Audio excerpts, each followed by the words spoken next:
Bismillahirrahmanirrahim. Assalamualaikum warahmatullahi wabarakatuh. Puji syukur atas kehadirat Allah Subhanahu wa taala, atas semua limpahan rahmat dan kasih sayangnya, di mana pada siang yang berbahagia ini kita masih diberikan kesempatan dan kesehatan untuk terus berbagi informasi ilmu pengetahuan seputar dari ilmu matematika. Salam dan salawat kepada junjungan besar Nabi Muhammad SAW dengan melafazkan Allahumma sholli ala Sayyidina Muhammad wa ala ali Sayyidina Muhammad. Bersama saya Rado Yendra dan Rado Institut, tentunya kita akan membahas suatu perbincangan ringan pada Ramadan yang ke-12 ini, di mana perbincangan ringan pada sesi kedua ini kita akan mencoba membangkitkan isu adalah bagaimana memaksimalkan dunia maya sebagai pendukung dari proses pembelajaran di saat keadaan-keadaan darurat, diantaranya seperti keadaan kasus COVID-19. Kita sama-sama tahu bahwa pada saat virus COVID-19 ini melanda dunia, sebelum obat ditemukan, sebelum berbagai obat, berbagai cara untuk ditemukan, hanya satu saja obat yang paling nyata, yaitu sembunyi di rumah. Tidak ada obat lain di awal COVID-19 ini terjadi. Hanya satu yang sangat efektif, yaitu sembunyi atau ngumpet di rumah. Jadi Anda bayangkan, kalau sembunyi di rumah, jika Anda seorang pengajar, guru atau dosen, tentu akan mengajar dari rumah.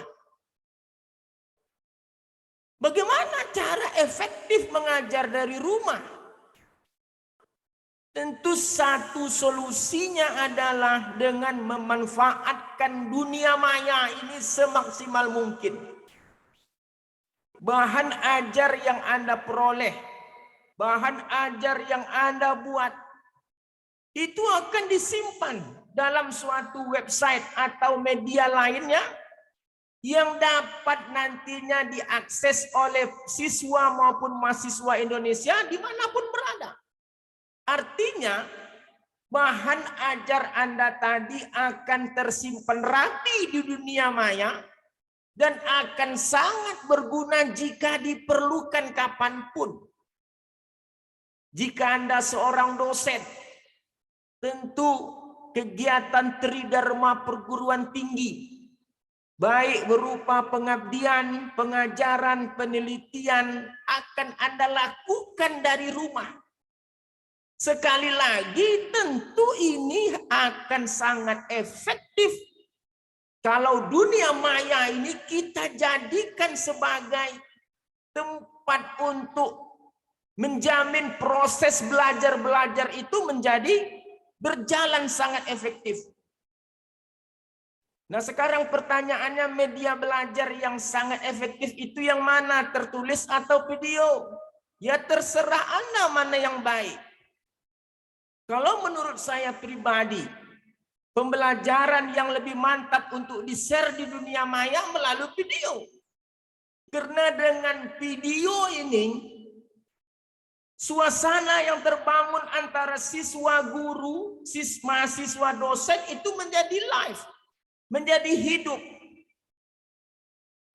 Mahasiswa dapat belajar dari video dosennya. Jadi bukan video orang lain yang Anda kirim untuk mahasiswa.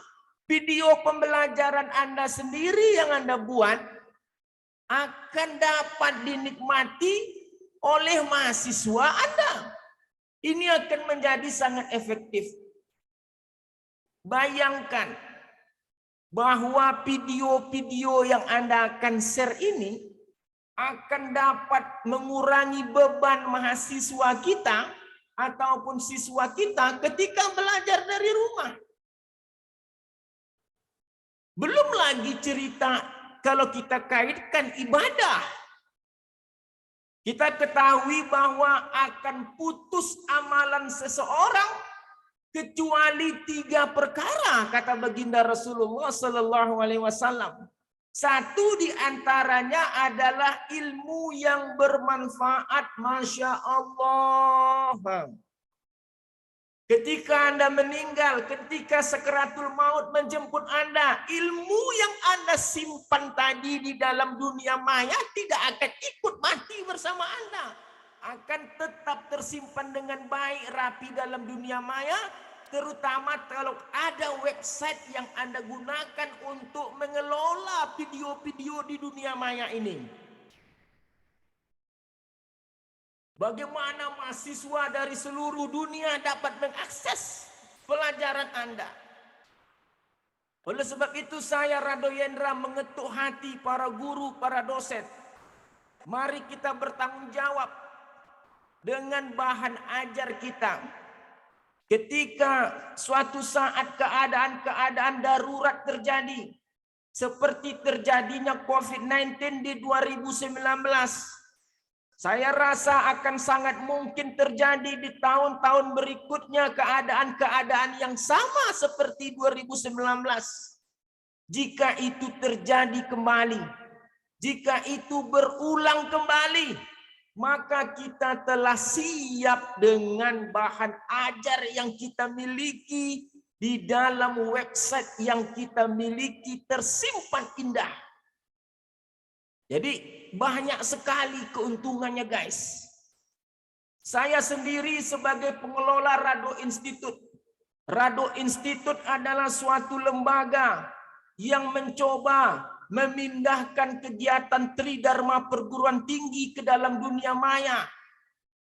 Di mana bahan ajar saya, praktikum saya, pembahasan soal saya, pengabdian masyarakat saya telah tersimpan indah dalam website. Lebih kurang ada 500 video yang telah saya siapkan.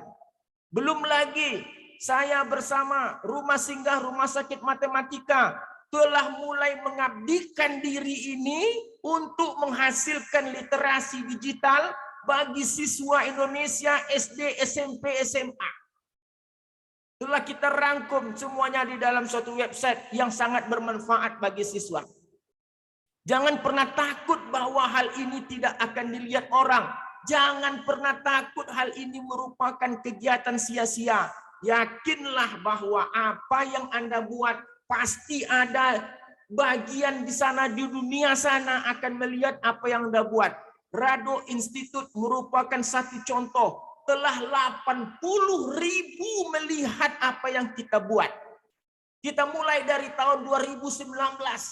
Sampai 2022 April ini telah ada lebih kurang 80.000 orang yang menonton. Masya Allah. Oke, oleh sebab itu sebagai gambaran bagi Anda semua, kita akan coba memperlihatkan profil Rado Institute itu bagaimana. Apa yang dibuat oleh Rado Institute, apa tujuannya akan kita share bagi pemirsa. Semoga mendapatkan masukan untuk berbuat hal yang sama. Saya rasa kita coba lihat dulu bagaimana profil Rado Institute ini sehingga dapat secara bersama kita akan membuatnya. Oke, silakan dinikmati profil Rado Institute. Bismillahirrahmanirrahim. Assalamualaikum warahmatullahi wabarakatuh. Puji syukur atas kehadirat Allah Subhanahu wa taala atas semua limpahan rahmat dan kasih sayangnya bagi kita semua, mana kita masih bisa beraktivitas, saling berbagi ilmu pengetahuan pada masa pandemi COVID-19. Salam dan salawat kepada junjungan besar Nabi Muhammad SAW dengan melafazkan Allahumma sholli ala Sayyidina Muhammad wa ala ali Sayyidina Muhammad.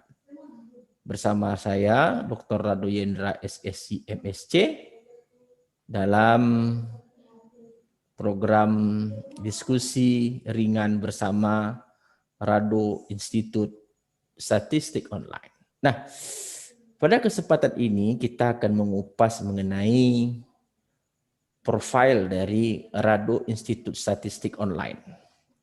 Nah, Rado Institute Statistik Online ini atau kita singkat dengan RISO itu merupakan suatu wadah yang memanfaatkan media online atau media sosial untuk menerjemahkan semua aktivitas seorang pengajar, dosen maksud saya, pengajar mahasiswa, di mana kegiatan tersebut sebagai wujud nyata dari Tridharma perguruan tinggi.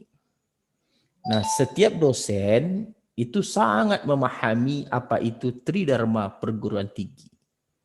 Di antaranya adalah dosen wajib melaksanakan pengajaran, dosen mengadakan penelitian, dan dosen melakukan pengabdian masyarakat.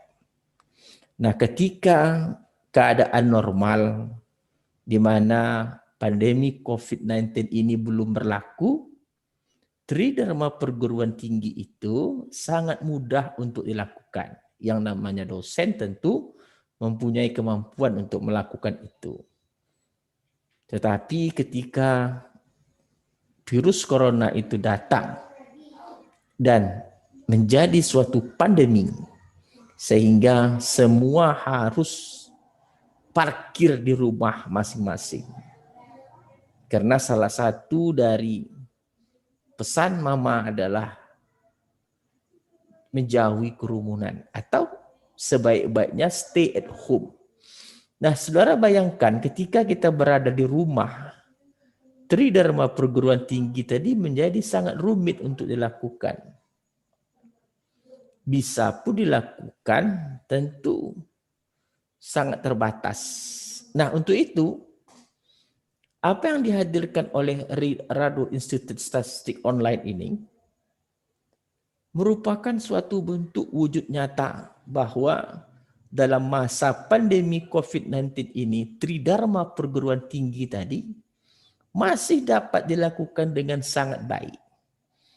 Oleh sebab itu, 5 kegiatan dosen yang bisa menjabarkan Tridharma perguruan tinggi tadi dikemas di dalam suatu blog, dalam suatu website www.radoinstitute.com, dikelola dan dikemas dengan baik.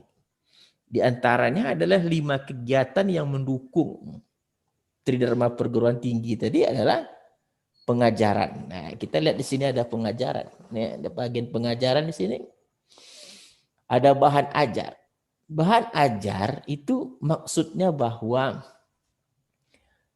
mata kuliah tadi dikemas dalam bentuk audio visual, video maksud saya. Lalu video tersebut di-share baik melalui YouTube, melalui www.radoinstitute.com, dengan tujuan bahwa jika bahan ajar ini telah dalam bentuk video, itu memudahkan mahasiswa untuk mengulang-ulang pembelajaran. Terutama di bidang matematika. Bidang matematika itu sangat memerlukan bahan ajar yang bisa diulang-ulang berkali-kali. Yang kedua, kita juga ada praktikum. Praktikum adalah menunjang dari bahan ajar. Bahan ajar yang terasa rumit perlu dipraktikumkan, kita praktikumkan. Mungkin membahas masalah suatu teori dengan menggunakan software tertentu, atau menjabarkan teori-teori dasar yang mungkin mahasiswa ada putus mata rantai tentang informasi teori dasar. Nah, kita bahas di praktikum. Praktikum itu juga berbentuk video, audio visual atau berbentuk video. Ada juga yang kita lakukan adalah pengabdian masyarakat. Pengabdian masyarakat yang kita bisa jangkau secara audiovisual itu banyak. Di antaranya adalah ikut serta membantu anak-anak sekolah dasar, menengah pertama, menengah atas dalam memahami matematik. Kita ikut mengajar, ikut menyediakan bahan ajar, men-share di Facebook kah, di blog kah, atau di channel YouTube kah. Artinya dapat membantu atau memberikan warna ajar bagi bahan ajar bagi anak-anak tersebut. Bisa juga membahas isu-isu yang berkaitan dengan pendidikan. Nah, untuk contoh-contoh pengabdian masyarakat yang telah dilakukan, silakan masuk ke www.radoinstitute.com. Di situ ada 5 komponen utama. Berikutnya setelah pengabdian masyarakat, kita juga ada bedah riset artikel. Bedah riset artikel ini kita maksudkan bahwa ada riset-riset artikel yang telah terbit di jurnal internasional. Dalam riset artikel tersebut ada rumus, ada bilangan-bilangan dalam suatu tabel, ada grafik-grafik yang muncul akibat data atau akibat teori yang ada, itu kita kupas tuntas. Penurunan rumus, membuktikan angka dalam tabel, menghasilkan grafik yang sama dengan jurnal, kita lakukan, baik secara teoritis maupun dengan menggunakan software tertentu. Tujuannya satu saja gitu. Mahasiswa tingkat akhir dapat mencontoh, dapat melihat seperti apa rumus angka dalam tabel grafik tersedia dalam suatu riset artikel. Dengan harapan mereka dapat ide untuk membuat skripsi. Atau juga berguna bagi rekan-rekan seprofesi untuk melaksanakan penelitian. Nah, terakhir ada tanya jawab. Tanya jawab ini sangat penting sekali. Ada soal-soal ujian tengah semester, ujian akhir semester yang kita bahas secara audio visual dalam bentuk video. Ada juga soal-soal dalam latihan-latihan di buku tertentu yang rumit.